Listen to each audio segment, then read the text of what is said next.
Hey guys, thanks so much for checking out my show. I really appreciate it. Please click to subscribe. Sorry, starting to rain here. I'm still in Utah investigating the Charlie Kirk assassination. I'm at Utah Valley University. This is where Charlie Kirk was shot. Gosh, it's really starting to rain. Behind me here, where that big American flag is, Charlie Kirk was standing underneath.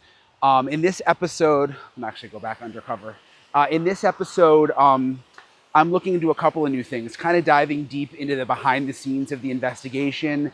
I've learned that the FBI is doing more interviews and new interviews with people who were witnesses, and specifically zeroing in on people who had children at the event, and I'm going to explain why.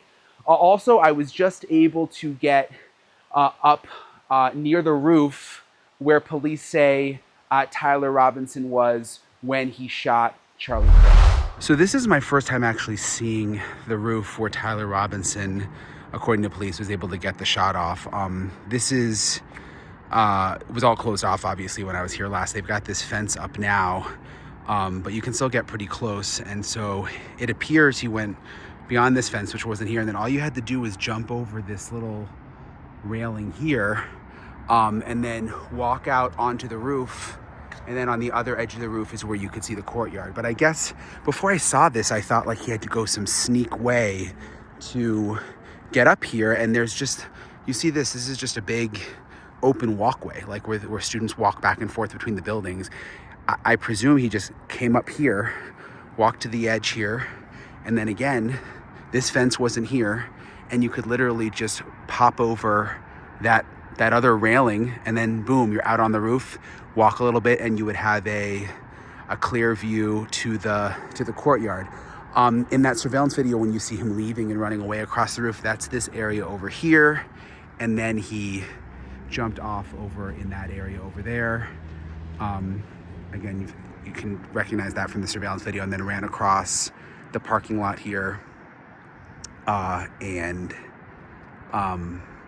then he went over into the wooded area over there, which is where they found the gun. That's about as close as I was able to get last time I was here, but it's really interesting seeing it from this perspective again. The thing that surprises me the most is just how easy it was for him to get on the roof. I'm joined now by Allison Weiner, the producer I've been working with at News Nation. We've been out here in Utah covering this. First of all, you were up there on the roof with me in the video that I just showed.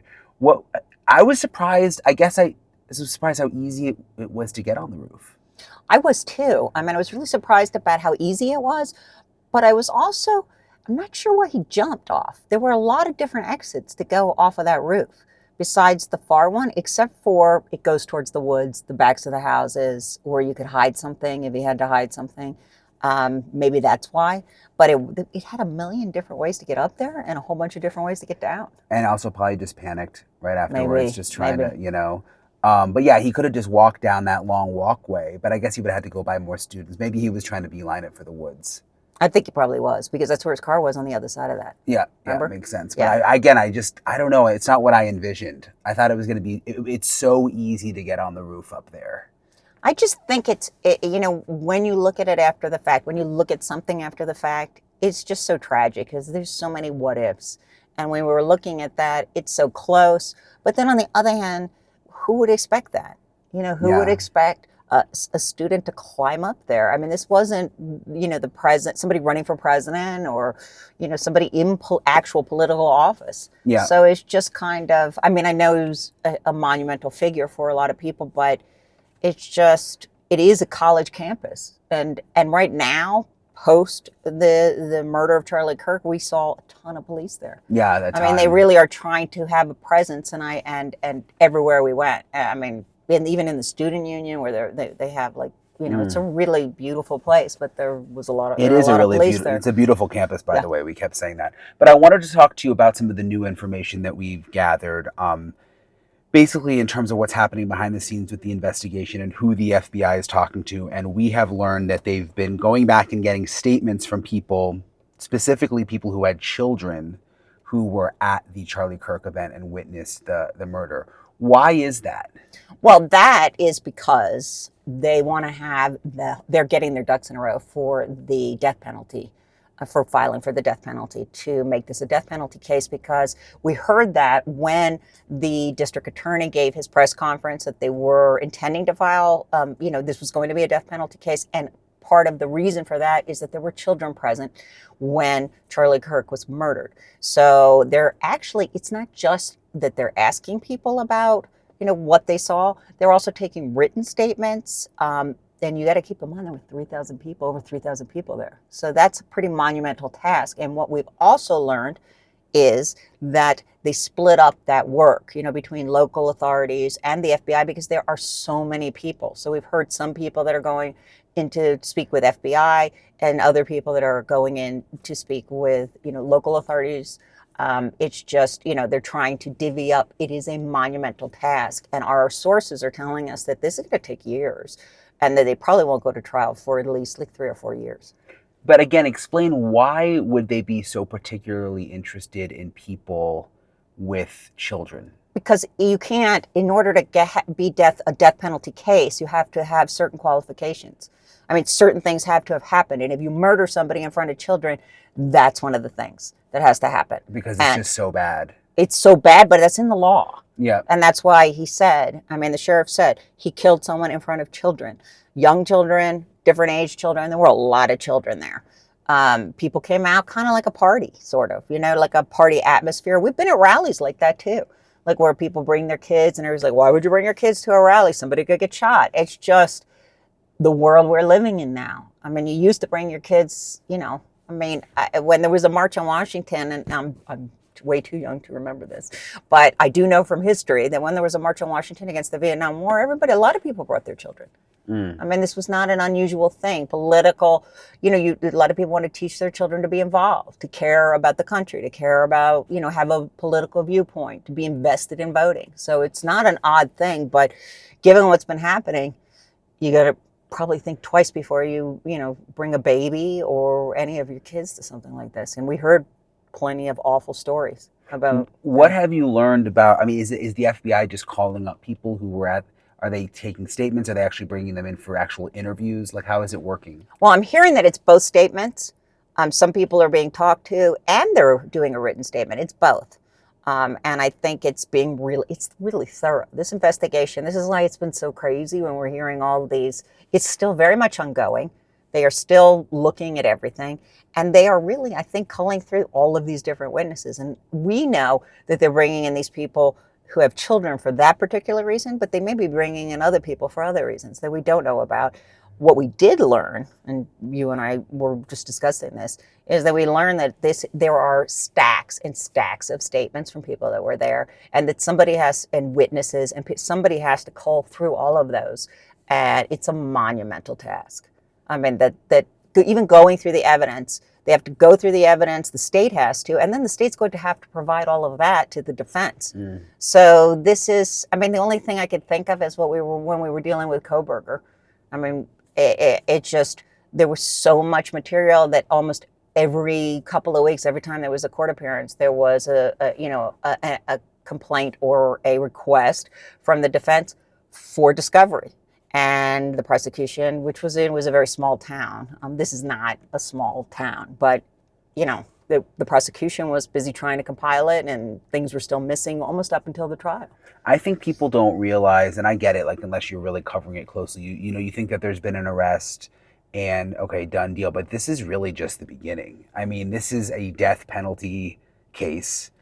He's got a legal team now, 2 lawyers from California who have been brought in addition to a very qualified Utah attorney, and this is going to be drawn out. This isn't going to end quickly. We talked about this with Brian Kohberger. When you have a death penalty case, you have to dot your I's and cross your T's. You have to make absolutely sure that everything is done to protect the rights of the defendant.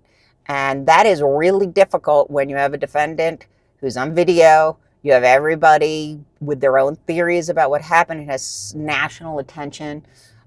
You have gun, experts, and everybody has an opinion about what actually happened, but you really do have to take it slowly, make sure all of the evidence is collated, reviewed, and then turned over to the defense. One mistake that way is an appealable issue. Something that and we've been talking to so many people since we've been back in Utah. It's interesting, like everybody's very talkative and nice here, and everybody obviously knows about what happened and has an opinion about it and a feeling about it.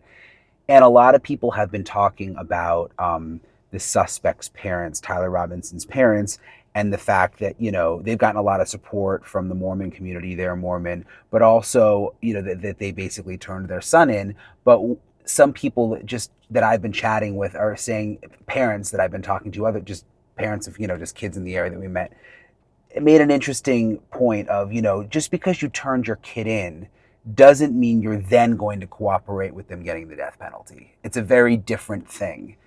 So whether the parents are still cooperating with investigators at this point and prosecutors at this point, and you have to ask yourself. It seems unlikely. You have to ask yourself that as a parent, though. I mean, it was probably hard enough to turn your kid in, but you're not going to participate in them being executed, I wouldn't imagine.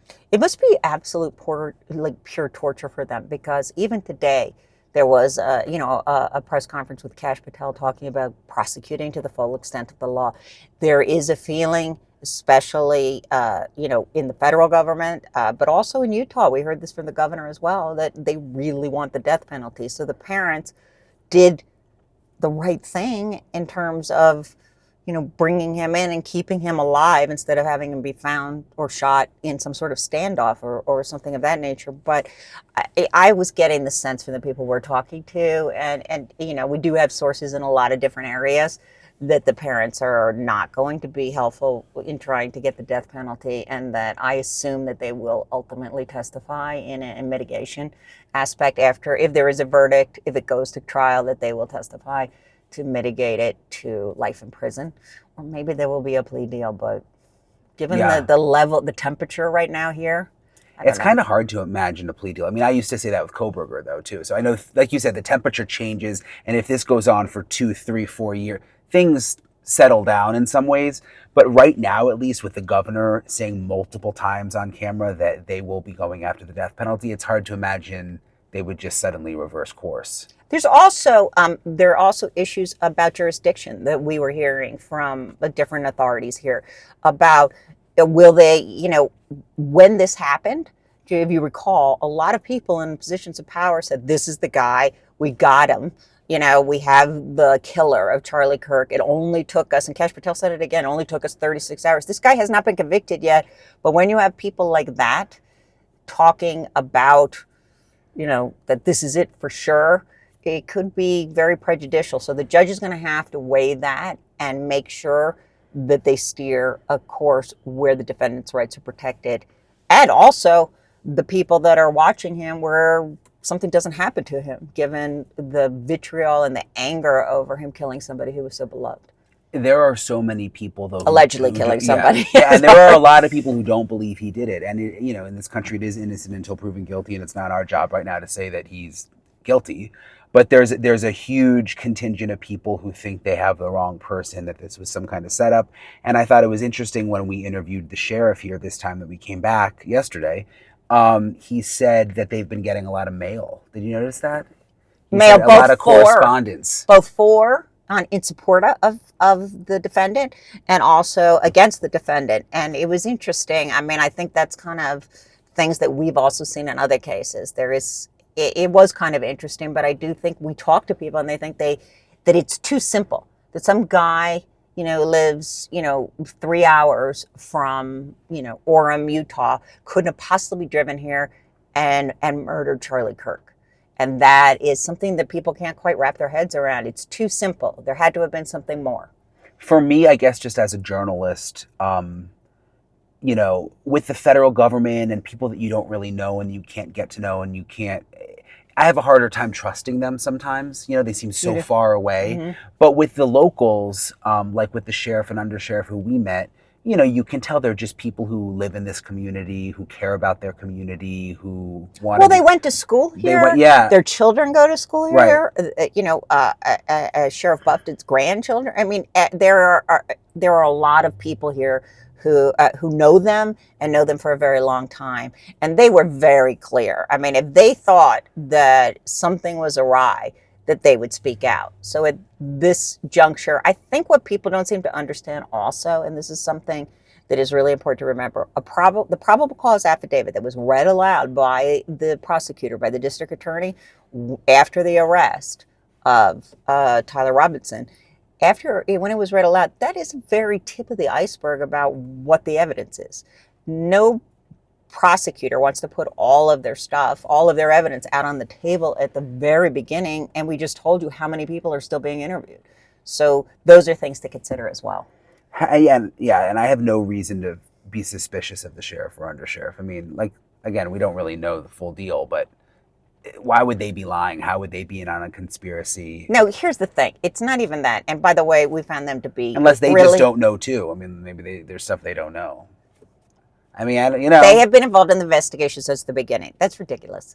They've been involved in the investigation since the beginning. The issue here is that there were so many different levels of law enforcement here working this case, trying to find the shooter.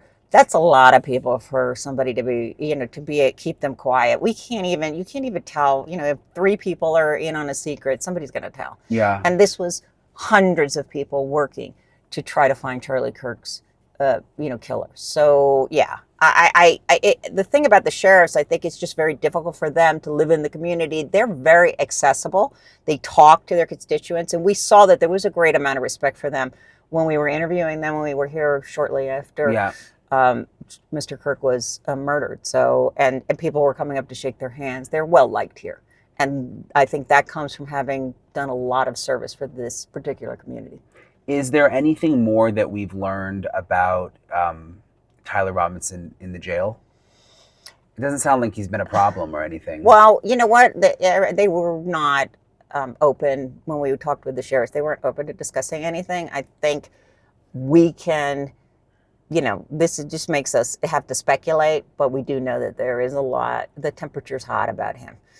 Either he's the wrong guy or he's the right guy, and they'd like to see this over quickly. There was a lot of conversation about the death penalty and how long it takes, and will that really be justice for Charlie Kirk's family? So it's interesting. I don't know. No, all we heard about was, we've heard about the mail, but it sounds like things are under control there, but they didn't really want to comment on it. Is there anything else that stood out to you on our trip this time? I think it just seems that people are still really raw. I mean, when we talk to we talked to a lot of young people who had joined chapters of Turning Point, especially at BYU, and we actually did the story for News Nation. We talked to a lot of people, and they seem to be more politically engaged since the event, and that kind of struck me. I mean, before, there was more of a feeling of forgiveness and trying to come together, and kind of shock when we were here last time, and now it seems a bit more political, a bit more organized, and that they are going to, the younger generation, the younger people are going to work to make changes, and to make sure that there is debate rather than bullets. But I got to say, it wasn't quite as conciliatory or as coming together and trying to heal as it was when we were here last time. Yeah. People are a little angrier. Yeah, I think, but overall, did you feel that? A little bit angrier, but it's interesting, and I hate that this is part of our job, but we travel around the country covering tragedies and shootings in all different parts of America, and there's a different vibe depending on where you go, and people are so religious here. I mean, and I'm talking everybody here, for the most part, from the sheriff, everybody we meet, is very tied into their faith. And to me, that's just been something that's resonated throughout all of our coverage. That's true. I just thought with the younger people they were speaking to, we did speak to a lot of religious younger people as well, but they were sort of energized that there has to be an opportunity for people to be able to speak and I guess, and not be shot at or not be silenced. And it just was more energized in that way. And there's a little bit of anger about it because it apparently for some of these organizations is continuing, that it's still difficult to have Turning Point chapters, or it's difficult, I guess, for other groups to organize. I mean, we're sort of coming out. There was a lot of stifling of expression. Yeah. Is the feeling here. Yeah. So yeah, but the major overarching thing is still people thinking that we don't know anything. And I mean, I think You mean that it's the wrong person? it's the wrong, or there's more than one person. Yeah. Or how did this happen? How did that happen? And here's the problem. It's so early in the investigation. It's early in the investigation. You have the guy on video. You see him with the gun in his pants. He confessed to his parents. There's DNA. I mean, we've been through all the different things, but that is persisting, and I think that's very disruptive. Well, it's interesting when we interviewed the sheriff and undersheriff. Disturbing. Yeah, it is. At the same time, though, not that, I mean, some conspiracy theories are just crazy, but some of it I think is healthy to question. I mean, again, innocent until proven guilty. But it's interesting when we interviewed the sheriff and undersheriff, when the cameras went off, I think it was the sheriff who said, "Oh, there's something I should have said," and which a lot of times when you interview people, they have an epiphany when it's, "Oh, I should have said this." It's like, okay, it's no problem, but we can still include it in the story. But what he said was, I want to emphasize to people that like the investigation isn't over. It's not like we just found this person and case closed. These investigations are constantly evolving and changing, and you know what I mean. They're pulling back layers, so there could be other people involved. I mean, there's no indication to us that they haven't said that, but they haven't said there. It doesn't seem like they've closed the door on anything either. No, I agree with you, and I think you make a good point. It is always good to question authority, but we have to wait and see what they're going to present us with, and if the evidence comes forward as they begin to gather it, and we understand that they investigated any friends, groups that the shooter was involved with, or that they've gone through his life with a fine-tooth comb, in their investigation, and then we can start to see whether or not we believe that's enough for us to believe that they have the right guy. So I think it's just a little too quick. I think we in the society think things happen kind of like a TV series. Yeah, like a TV episode. Yeah, that it's over in an hour. But I think you make a good point. Always good to question. That's kind of our job, too. Yeah, and you're good at it. You question everything. You guys should see this woman behind the scenes. You're not one to just take out anyone's word for it. But I'm willing to wait before I start to think that something's off. But we will keep watching, and we will keep investigating and making sure that we hold people to account. That's our job, and Brian's very good at that as well. Oh, Allison is the brains of the operation, honestly. So I appreciate you, Allison. I appreciate you too. Thank you guys for watching, and I'll talk to you guys later.